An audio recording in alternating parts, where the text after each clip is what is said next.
Hello everyone, welcome back to global ID info solution. और इस series में हम step by step school management system के सारे फीचर्स को डिटेल्स में समझेंगे ताकि आप इस सिस्टम को इजीली यूज कर पाओ एंड स्कूल के डेली ऑपरेशंस को फास्ट एंड एफिशिएंट बना पाओ।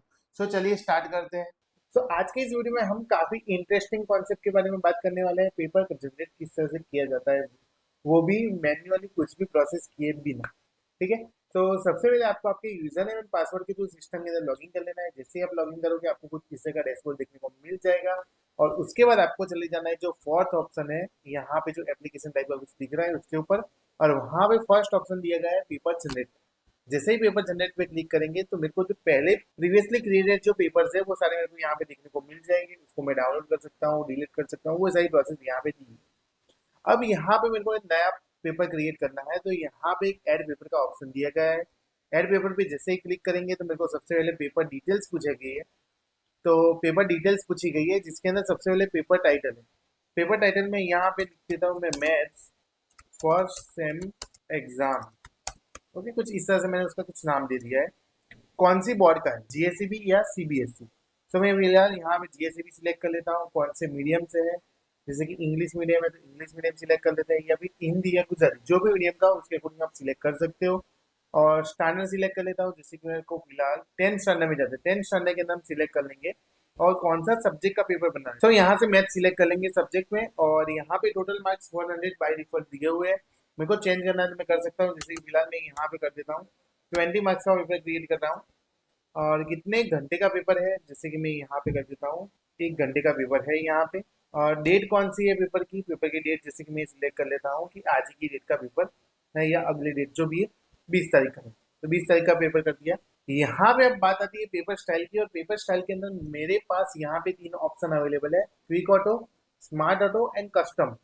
कस्टम पेपर वो आप मैन्युअली प्रोसेस होती है, जैसे अपने को मैन्युअली क्वेश्चन सिलेक्ट करने पड़ेंगे, कौन से क्वेश्चन के अंदर कौन सा और का क्वेश्चन रखना है, वो सारी चीजें प्रोसेस मैन्युअली रहेगी। उसके बाद स्मार्ट ऑटो है। स्मार्ट ऑटो के अंदर आप मार्क्स बेस जा सकते हो। मार्क्स बेस मतलब आप डिसाइड कर सकते हो कि मेरे को कितने एमसीक्यू चाहिए, कितने ट्रू फॉल्स चाहिए, कितने शॉर्ट क्वेश्चन आंसर चाहिए, कितने लॉन्ग क्वेश्चन आंसर चाहिए, कितने इमेज वाले क्वेश्चन चाहिए, राइट। तो वो सारी चीजें आप डिफाइन कर सकते हो। और क्विक ऑटो वो सबसे फास्टेस्ट वे है पेपर जनरेशन का, जिसके अंदर बस आपको चैप्टर सिलेक्ट करना है। इसके अलावा कुछ भी प्रोसेस नहीं है। जैसे ही आप चैप्टर सिलेक्ट करोगे तो कुछ रैंडमली क्वेश्चन वहां से सिलेक्ट होकर आ जाएंगे। उसमें 20% MCQ, 30% short question, 50% long question, इस तरह से वो पूरा फ्लो आपको क्रिएट करके दे देगा। डन। सो फिलहाल यहाँ पे फर्स्ट बात करते हैं कस्टम पेपर की। कस्टम पेपर में यहाँ सिलेक्ट करता हूँ। उसके बाद नेक्स्ट स्टेप पे क्लिक करते हैं मेरे यहाँ पे जो यहाँ पे सिलेक्ट चैप्टर्स। यहाँ पे जो स्टेप थे वो बढ़ चुके हैं मैनुअल पेपर के अकॉर्डिंग। यहाँ से मैं यहाँ ऊपर सर्च चैप्टर का ऑप्शन दिया गया है जिसके ऊपर मैं सर्च कर सकता हूँ इजीली, जो भी चैप्टर सर्च करना हो। फिलहाल मैं यहाँ पे रियल नंबर सिलेक्ट करता हूँ, पेयर ऑफ लीनियर सिलेक्ट करता हूँ, और ट्राइंगल सिलेक्ट करता हूँ, और सर्कल्स। मतलब कुछ 4-5 चैप्टर अपने यहाँ पे सिलेक्ट कर लेते हैं। ओके। और यहाँ पे मेरे को दिखा रहा है टोटली 15 चैप्टर्स है, उसमें से मैंने 6 सिलेक्ट किए हुए हैं। नेक्स्ट स्टेप पे क्लिक करते हैं। और जैसे ही नेक्स्ट स्टेप पे जाएंगे तो मेरे को यहाँ पे मिलता है क्वेश्चन कॉन्फ़िगरेशन, कि मेरे को कितने क्वेश्चन चाहिए। यहाँ पे 20 टारगेट है, मतलब 20 मार्क्स का मेरे को पेपर बनाना है। यहाँ पे एमसीक्यू सिलेक्ट कर लेते हैं, जैसे कि एमसीक्यू में जैसे ही ऑन करता हूँ तो मेरे को 1 मार्क्स के कितने एमसीक्यू चाहिए। जैसे कि ऐसे मेरे को चाहिए 5 एमसीक्यू। डन। तो जैसे ही 5 किया तो यहाँ पे दिखा रहा है कि आपका 25% प्रोग्रेस हो चुका। और यहाँ पे 5 मार्क्स आ चुके हैं 20 में से। अब नीड 15 मोर है, मतलब 15 मार्क्स आपको एक्स्ट्रा चाहिए। ठीक है। अगर मैं एमसीक्यू का मार्क्स चेंज करना चाहता हूँ तो यहाँ पे एडिट का ऑप्शन है, जैसे कि 2 मार्क्स कर देता हूँ। तो ये पर एमसीक्यू 2 मार्क्स के हो जाएंगे, मतलब टोटल 10 हो चुका है। लेकिन फिलहाल हम एमसीक्यू के अंदर एक ही रखने वाले हैं, तो फिलहाल मैं यहाँ पे 1 कर देता हूँ और यहाँ पे उसको सेव कर देता हूँ। डन। और फिर वापस ट्रू फॉल्स है, ट्रू फॉल्स की मेरे को नीड नहीं है। शॉर्ट क्वेश्चन में चला जाता हूँ। शॉर्ट क्वेश्चन के 3 मार्क्स दिए है, उसको एडिट करके 2 मार्क्स का कर देता हूँ। और वैसे सेम मेरे को 3 क्वेश्चन चाहिए। ओके। तो ये हो गया अपना 6 मार्क्स का। और ये अपने 8 मार्क्स का कर लेते हैं। और ये बचे अपने 7 मार्क्स। अभी लॉन्ग क्वेश्चन के अंदर जाता हूँ। लॉन्ग क्वेश्चन के अंदर मैं यहाँ पे 3 मार्क्स के 2 क्वेश्चन सिलेक्ट करता हूँ। तो टोटल 19 मार्क हो गए। अभी एक प्लस करूंगा तो ये हो जाएंगे 22। तो ओवर बाय 2 मतलब 2 बढ़ गए। तो अभी next step match target first, मतलब ये बता रहा है कि मैं उससे आगे नहीं जा सकता। ये 20 मार्क्स है, 20 में से आपने सिलेक्ट कर दिए 22। डन। तो मैं यहाँ पे कर देता हूँ 2 मार्क्स। तो अभी ये प्रोसेस है, अभी ये भी करना पड़ेगा कि इसको मैच करवाना है 20 से। तो मैं फिलहाल यहाँ पे एक 6 कर देता हूँ, मतलब 6 MCQ आ जाएंगे। डन। और उसके बाद यहाँ पे अपने जनरेट प्रीव्यू का ऑप्शन देखो इनेबल हो चुका है। जनरेट प्रीव्यू पे क्लिक करते हैं। जनरेट प्रीव्यू पे क्लिक कर यानी तो उसके बाद यहाँ पे देखो ये ऑप्शन इनेबल हो चुका है जनरेट प्रीव्यू का। उसके ऊपर क्लिक करते हैं। जैसे ही क्लिक करेंगे तो यहाँ पे मेरे को दिखा रहा है कुछ एमसीक्यूज कि जो भी मेरे को एमसीक्यू सिलेक्ट करने हैं वो, शॉर्ट क्वेश्चन सिलेक्ट करने हैं वो, और लॉन्ग क्वेश्चन सिलेक्ट करने हैं वो। तो फर्स्ट ऑफ अपने एमसीक्यू सिलेक्ट करते हैं। 0 आउट ऑफ 6 सिलेक्ट है, तो यहाँ पे 6 में से सिर्फ 0 सिलेक्ट किया है। अभी नेक्स्ट करते हैं और मैं ये सिलेक्ट करना चाहता हूँ फर्स्ट वाला क्वेश्चन। उसके बाद ये वाला क्वेश्चन, 2 सिलेक्ट हो चुके हैं। ये कौन से रियल नंबर से आ रहा है, अभी मैं यहाँ से चैप्टर चेंज कर सकता हूँ। जैसे कि ट्राइंगल से मेरे को चाहिए, तो ट्राइंगल से यहाँ पे क्वेश्चन लोड होंगे। सो ट्राइंगल के क्वेश्चन आ चुके हैं। अब मैं यहाँ से कोई एक क्वेश्चन सिलेक्ट कर लेता हूँ। उसके बाद यहाँ पे चले जाते हैं स्टेटिस्टिक में, और उसमें से अपने यहाँ से एक और क्वेश्चन सिलेक्ट कर लेते हैं। और उसके बाद एक लास्ट में जो प्रोबेबिलिटी है उसके अंदर जाएंगी और वहाँ से और एक क्वेश्चन सिलेक्ट कर लेता हूँ। डन। सो यहाँ से मैं एक किया हुआ है, दूसरा एक किया कर लेते हैं। सो 2 क्वेश्चन हो चुके हैं, टोटल यहाँ पे 6 आउट ऑफ 6 हो चुका है। सो यहाँ पे एमसीक्यू का काम कंप्लीट हो चुका है। अब शॉर्ट क्वेश्चन पे जाते हैं। शॉर्ट क्वेश्चन के अंदर कौन से चैप्टर से कितने शॉर्ट क्वेश्चन चाहिए, जैसे कि सेकंड चैप्टर से मेरे को चाहिए कुछ क्वेश्चन। तो मैं यहाँ पे सिलेक्ट करता हूँ, जैसे कि ये वाला चाहिए या फिर ये ले लेते हैं। 4 ही क्वेश्चन सिलेक्ट करने हैं। एक मैंने यहाँ से कर लिया है, एक सर्कल्स में से कर लेते हैं। ठीक है, डन। ये मैंने सर्कल्स का एक सिलेक्ट कर दिया है। और एक क्वेश्चन सिलेक्ट करेंगे। डन, यहाँ से एक कर लिया है। और उसके बाद और एक क्वेश्चन कर लेता हूँ रियल नंबर्स में से। और यहाँ पे मेरे पास ये वाला क्वेश्चन। तो टोटल यहाँ पे 4 आउट ऑफ 4 हो चुके हैं। अब सिलेक्ट करने का ट्राई करूंगा तो होगा नहीं। उसके बाद लॉन्ग क्वेश्चन पे जाते हैं। लॉन्ग क्वेश्चन फिलहाल मैंने एक भी सिलेक्ट नहीं किया है, तो मेरे को यहाँ पे बता रहा है कि लॉन्ग क्वेश्चन सिलेक्ट कर लो। तो मैं यहाँ पे एक क्वेश्चन सिलेक्ट कर लेता हूँ। उसके बाद दूसरे चैप्टर में से एक क्वेश्चन सिलेक्ट कर लेता हूँ, जैसे कि ट्राइंगल्स में से। डन। तो यहाँ पे मैंने 2 क्वेश्चन सिलेक्ट कर लिए। ये हो गया अपना टारगेट कंप्लीट। अब जाते हैं अपने सीधा नेक्स्ट पे, और नेक्स्ट स्टेप पे जाएंगे। सो मैं यहाँ पे देखो क्वेश्चन 1 दिया हुआ है, क्वेश्चन 2 दिया हुआ है। वो एमसीक्यू है। क्वेश्चन 1 1 मार्क्स का है, रियल नंबर्स में से आया है, मतलब कौन से चैप्टर से आ रहा है वो भी बता रहा है, कितने मार्क्स का है वो भी बता रहा है। इसके और मैं और एक क्वेश्चन ऐड करना चाहता हूँ। तो यहाँ पे देखो एक स्वैप जैसा कुछ ऑप्शन दिखा रहा है, जिसके ऊपर क्लिक करेंगे वैसे ही मेरे को यहाँ पे ऑप्शन आ जाएंगे कि मेरे को इसके और में कौन सा क्वेश्चन रखना है वो। डन। सो ये देखो यहाँ पे मैं एक काम करता हूँ, ये सिलेक्ट कर लेता हूँ और उसके और में और ऐड हो चुका है, तो ऐड एज अ और क्वेश्चन। ठीक है, तो यहाँ पे दिखा रहा है क्वेश्चन 1 के और में ये वाला क्वेश्चन अवेलेबल है। डन। और फिलहाल उसको मैं सेव एंड कंटिन्यू कर देता हूँ। सो कंटिन्यू हो चुका है, ये अपना पेपर जनरेट हो चुका है। अब यहाँ पे पीडीएफ का ऑप्शन दिया गया है, जिसके ऊपर क्लिक करेंगे। कौन सी लैंग्वेज के अंदर पेपर बनाना है, इंग्लिश में सिलेक्ट किया था तो इंग्लिश सिलेक्ट करेंगे। विदाउट आंसर है, तो यहाँ पे आपको 2 ऑप्शन भी देखने को मिल जाता है कि विदाउट आंसर चाहिए या विद आंसर। अगर स्टूडेंट्स को देना है तो हम विदाउट आंसर देंगे, अगर पेपर सर को चेक करने के लिए देना है तो उसमें विद आंसर हम दे सकते हैं। ठीक है, तो यहाँ पे विदाउट आंसर जनरेट करवाता हूँ। जैसे जनरेट बटन पे क्लिक करेंगे, यहाँ पे मेरी पीडीएफ बन के रेडी हो गई है, देखिए। और इस पे क्लिक करता हूँ। डन। तो यहाँ पे देखिए कुछ इस तरह का पेपर बन के रेडी हो चुका। Section A, section B and section C. Done. So यहाँ पे जो मैंने 6 क्वेश्चन सिलेक्ट किए थे वो, यहाँ पे जो क्वेश्चन 1 2 3 सिलेक्ट किए थे वो, शॉर्ट क्वेश्चन सिलेक्ट किए थे वो, एंड सेक्शन सी के अंदर 2 जो क्वेश्चन सिलेक्ट किए थे वो सारे मेरे को यहाँ पे दिखने को मिल रहे हैं। तो यहाँ पे हमने देखा कि हम कस्टम पेपर किस तरह से जनरेट करवा सकते हैं वो। अभी दूसरा स्टेप देखते हैं। ऐड पेपर पे क्लिक करता हूँ। यहाँ पे मेरे पास पेपर के कुछ नाम लिखता हूँ, जैसे कि इंग्लिश सेकंड टर्म एग्जाम, कौन से जीएसईबी से है, कौन से मीडियम से है, गुजराती मीडियम में। सो यहाँ पे इंग्लिश मीडियम ही सिलेक्ट करेंगे। और कौन से स्टैंडर्ड का निकलना है, जैसे कि मेरे को 12th साइंस का निकलना है, 12th साइंस सिलेक्ट किया। कौन सा सब्जेक्ट का निकलना है, जैसे कि इंग्लिश फ्लेमिंगो, वो सिलेक्ट करेंगे। कितने मार्क्स का निकलना है, जैसे कि मेरे को यहाँ पे 50 मार्क्स का निकलना है।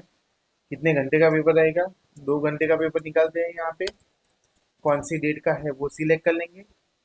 और यहाँ पे जैसे कि 22 सिलेक्ट करता हूँ, और यहाँ पे स्मार्ट ऑटो यूज करता हूँ मार्क बेस। तो यहाँ पे मार्क्स बेस में क्या होता है, नेक्स्ट स्टेप पे क्लिक करता हूँ पहले तो देखो यहाँ पे चैप्टर सिलेक्ट करने का ऑप्शन आ रहा है। सबसे पहले हम चैप्टर सिलेक्ट कर लेंगे। जितने भी चैप्टर से यहाँ से मैं सिलेक्ट कर सकता हूँ, 14 चैप्टर्स अवेलेबल है, उसमें से मैंने 2 सिलेक्ट किए हुए हैं, राइट। सो यहाँ पे 3 और एक 4 5 6 एंड 7, मैंने कि 7 चैप्टर्स यहाँ से सिलेक्ट कर लिए। और जैसे ही नेक्स्ट स्टेप पे क्लिक करता है तो मेरे को यहाँ पे ऑप्शन आ रहा है क्वेश्चन कॉन्फ्लिक्ट का, कि मेरे को कितने, ये जो 50 मार्क्स का टारगेट है उसके अंदर कितने एमसीक्यू चाहिए, कितने शॉर्ट क्वेश्चन चाहिए, कितने लॉन्ग क्वेश्चन चाहिए। तो फिलहाल मैं यहाँ पे एमसीक्यू ऑन कर लेता हूँ। जैसे ही एमसीक्यू ऑन करूंगा और मेरे को यहाँ पे लिखना है कि मेरे को कितने चाहिए, जैसे कि मैं 10 कर देता हूँ, डन। तो सीधा यहाँ पे 10 पे क्लिक किया, 10 लिख दिया है, तो यहाँ पे 1 मार्क्स के 10 एमसीक्यू आ जाएंगे। उसके बाद शॉर्ट क्वेश्चन में जाता हूँ और 3 मार्क्स के शॉर्ट क्वेश्चन दिए। क्वेश्चन मेरे को कितने क्वेश्चन चाहिए, जैसे कि उसके चाहिए मेरे को 5 क्वेश्चन। ओके, टोटल 50 में से 25 मार्क्स सिलेक्ट हो चुके हैं। अब लॉन्ग क्वेश्चन में जाते हैं। लॉन्ग क्वेश्चन के अंदर जाकर यहाँ पे 5 मार्क्स के मैं 2 क्वेश्चन सिलेक्ट कर लेता हूँ, मतलब ऑलमोस्ट 35 हो चुके हैं।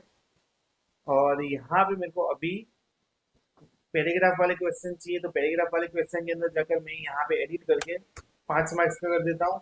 और वैसे सेम यहाँ पे मेरे को 2 क्वेश्चन चाहिए,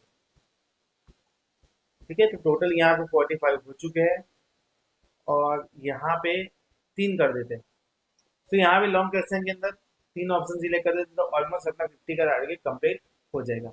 बस अब जनरेट प्रीव्यू पे क्लिक करेंगे तो सीधा मेरे को ऑटोमेटिकली जितने भी क्वेश्चन सिलेक्ट करने थे वो सिलेक्ट कर लिए उसने रेंडमली, और डायरेक्टली पेपर जनरेट हो चुका है। देखिए अब मैं सीधा पीडीएफ के ऑप्शन पे आ चुका हूँ। जैसे ही पीडीएफ पे क्लिक कर रहा हूँ जो दिखा इंग्लिश विदाउट आंसर सिलेक्ट है और जनरेट बटन पे क्लिक कर देता हूँ। देखिए जैसे ही जनरेट बटन पे क्लिक किया यहाँ पे पीडीएफ डाउनलोड हो चुकी है और इंग्लिश के रिगार्डिंग जितने भी क्वेश्चन आंसर थे, देखो 10 एमसीक्यू थे तो 10 एमसीक्यू यहाँ पे ऑलरेडी है। सेक्शन बी के अंदर 5 थे, वो भी आ रहे हैं शॉर्ट क्वेश्चन वाले। सेक्शन सी के अंदर जो 5 थे वो आ रहे हैं, डन। सेक्शन सी के अंदर जो अपने ने 2 उसके अंदर और 3 इसके अंदर, 3 पैराग्राफ वाले और 2 लॉन्ग क्वेश्चन, ऐसे सिलेक्ट करके टोटल जो भी रखा था वो यहाँ पे ऑटोमेटिकली आ चुका है, डन। सो अपने को सिलेक्ट करने की जरूरत नहीं पड़ी कि कौन से क्वेश्चन चाहिए कौन से नहीं चाहिए, वो सारा उसने ऑटोमेटिकली रख दिया हुआ है, डन। तो ये हमने सेकंड ऑप्शन लिखा। और उससे भी इजी एक ऑप्शन दिया गया है यहाँ पे, तो उसको देखते हैं। एड पेपर पे क्लिक करूंगा। जिससे ही एड पेपर पे क्लिक किया वापस यहाँ पे पेपर डिटेल्स का ऑप्शन ओपन हो चुका है। और यहाँ पे अपने बनाते हैं हिंदी मैथ्स, हिंदी नहीं हिंदी पेपर, डन। सो यहाँ पे जीएस भी सिलेक्ट कर लेता हूँ। कौन से मीडियम का बनाना है, जैसे कि मेरे को हिंदी मीडियम का बनाना है, हिंदी मीडियम सिलेक्ट करते हैं। कौन से स्टैंडर्ड का बनाना है, 10th स्टैंडर्ड सिलेक्ट कर लूंगा। और किसका बनाना है, जैसे कि मेरे को बनाना है विज्ञान का, ठीक है। इसे मैंने विज्ञान सिलेक्ट किया। 100 मार्क्स का पेपर बनाना है, या फिर जैसे कि मैं यहाँ पे सिलेक्ट कर दूंगा 1 सेकेंड 50 मार्क का 2 घंटे का पेपर है। कौन सी डेट को चाहिए, तो कौन सी डेट का पेपर है तो वो सिलेक्ट कर लेंगे। जैसे कि मैं यहाँ पे 28 डेट सिलेक्ट कर देता हूँ। और फर्स्ट ऑप्शन दिया गया क्विक ऑटो का, इसमें मेरे को कुछ नहीं करना है, बस यहाँ पे नेक्स्ट स्टेप पे क्लिक करूंगा।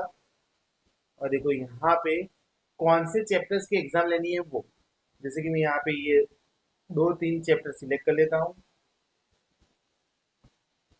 या कुछ ज़्यादा सिलेक्ट कर लेते हैं, तो जैसे कि 5-6 चैप्टर्स यहाँ पे मैं सिलेक्ट कर लिया है। और यहाँ पे नेक्स्ट स्टेप पे जैसे ही क्लिक करूंगा मेरे को कोई क्वेश्चन कन्फिग का ऑप्शन नहीं आएगा, ना ही कोई क्वेश्चन सिलेक्ट करने का, सीधा पेपर यहाँ पे जनरेट हो चुका है ऑटोमेटिकली। सो यहाँ पे ये जो पीडीएफ है वो डायरेक्टली बन के रेडी हो चुकी है। जनरेट यहाँ पे मेरे को लैंग्वेज सिलेक्ट करनी पड़ेगी, तो फिलहाल मैं यहाँ पे हिंदी सिलेक्ट करूंगा और यहाँ पे जनरेट बटन पे क्लिक कर। और जैसे ही जनरेट बटन पे क्लिक किया हुआ है वैसे ही मेरी पीडीएफ डाउनलोड हो चुकी है। सो हिंदी का पेपर मेरा यहाँ पे डाउनलोड हो चुका है। देखिए हिंदी की लैंग्वेज में पूरा आ रहा है। साइंस का पेपर है लेकिन हिंदी में, हिंदी मीडियम सिलेक्ट किया था जिसकी वजह से ये पूरा पेपर हिंदी के अकॉर्डिंग आया हुआ है। Section A, section B and section C, उसमें जो भी करना था मतलब उसके अपने अकॉर्डिंग सेट कर लिया हुआ है। देखिए तो यहाँ पे जो कुछ एमसीक्यू इसने इतने अकॉर्डिंग रखे हुए हैं, कुछ मार्क्स इतने अकॉर्डिंग रखे हुए हैं, और कुछ 5 मार्क्स के कुछ इतने अकॉर्डिंग क्वेश्चन सिलेक्ट किए हुए हैं, डन। तो यहाँ पे हिंदी मीडियम का भी पेपर बन गया है, वैसे ही सेम आप गुजराती मीडियम का बना सकते हो। कितना इजी वे में हम पेपर यहाँ पे जनरेट कर पा रहे हैं चैप्टर वाइज। मेरे को कोई मैन्युअली सेटअप नहीं करना है। हाँ मैं चाहता हूँ मैन्युअली सेट करना तो मैं कर सकता हूँ, लेकिन अगर मैन्युअली सेटअप करने का टाइम नहीं है, डायरेक्टली पेपर जनरेट करना है, एवरी वीक टेस्ट लेना है, तो इसके थ्रू चैप्टर वाइज आप क्वेश्चंस निकाल सकते हो, टेस्ट ले सकते हो इजी वे में, और फाइनल एग्जाम्स के भी पेपर यहाँ पे आप डायरेक्टली जनरेट करवा सकते हो। डन। सो ये जो प्रोसेस हमने देखी हुई है यहाँ से डैशबोर्ड के थ्रू, सेम वैसे ही एप्लीकेशन के अंदर मिल जाएगा विथ मोर ऑप्शन। जैसे कि मैं फॉन्ट की साइज चेंज करना चाहता हूँ, वाटरमार्क लगाना चाहता हूँ कि नहीं लगाना चाहता हूँ, वो सारी चीजें आपको यहाँ एप्लीकेशन के अंदर मिल जाएंगी। सो नेक्स्ट वीडियो में हम स्कूल मैनेजमेंट सिस्टम के और भी फीचर्स के बारे में जानेंगे। तो मिलते हैं नेक्स्ट वीडियो में। Thank you.